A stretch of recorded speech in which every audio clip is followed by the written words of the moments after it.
चाँगुनारायण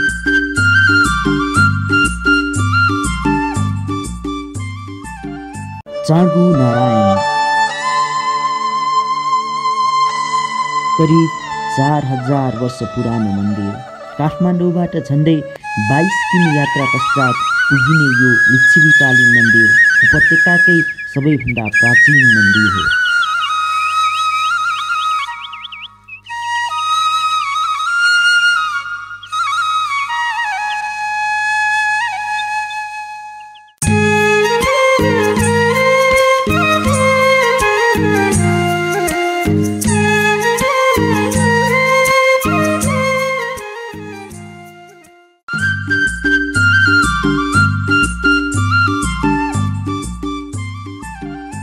लिच्छविकालीन वास्तुकलाको नमुनाको रूपमा रहेको प्यागोडा शैलीको यो मन्दिर राजा हरिदत्त वर्माले ईसापूर्व 323 मा निर्माण गरेको भन्ने भनाइ छ।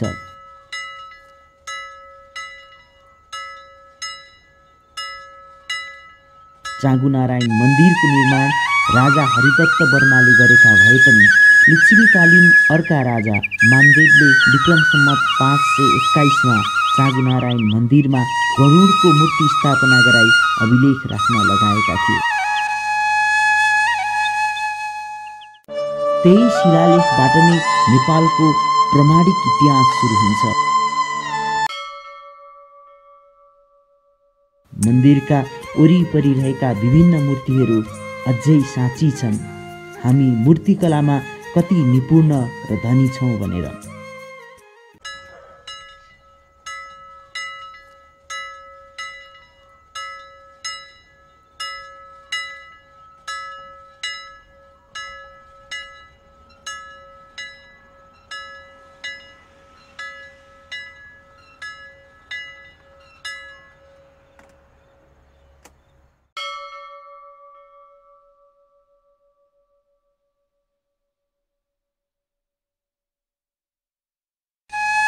अनि जोगाइराखेका छन् यिनै कालीगरहरूले हाम्रा यी कलाहरूलाई अझै जीवन्त बनाएर।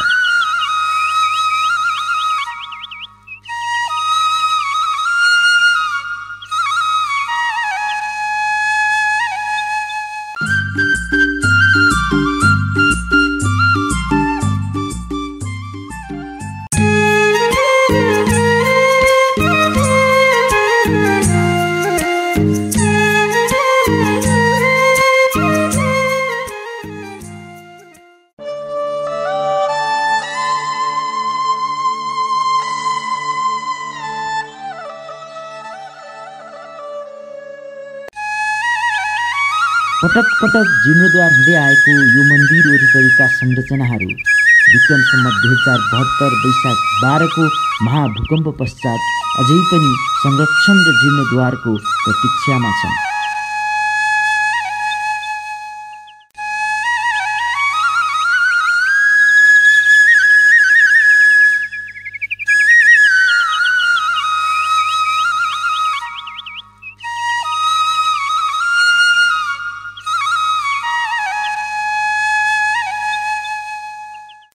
विश्व सम्पदा सूचीमा सूचीकृत चाँगुनारायण समय मिलाएर घुम्नै पर्ने एउटा राम्रो गन्तव्य स्थल हो।